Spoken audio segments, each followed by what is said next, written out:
வேதனைப்படுவான், வேதனைப்படுவான், வேதனைப்படுவான். துரோகிகளால் அவன் வேதனைப்படுவான். அவனோட சுற்றுலா துரோகிகள் தான். நட்பு பாராட்டி அவன் துரோகம் பண்ணிட்டாங்க, உனக்கு கொடுத்த அரண்மனை இல்லை, அதனால வேதனை. அவனை சுற்றி உள்ள துறைகளால் வேதனைப்படுவான்.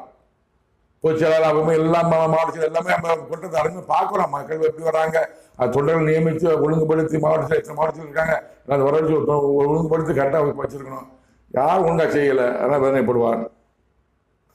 இத்தேசத்தை விட்டு அந்நிய தேசம் செல்வான். இத்தேசத்தை விட்டு அந்நிய தேசம் செல்வான். முன்னதாக சொல்றாரு பாருங்க. கூடியவரை விஜய் ஒண்ணு வேண்டாம், விட்டு அரசியல் வேண்டாம், ஒண்ணு வேண்டாம், நடிப்பாண்டா, நான் பாட்டுக்கு எங்கேயா போறேன்னு வெளியே கிளம்பிடுவாரு.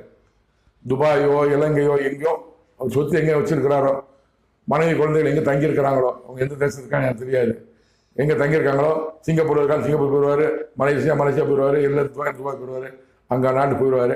நிச்சயம் நடக்கும். கடவுள் வார்த்தை பொய்க்காது.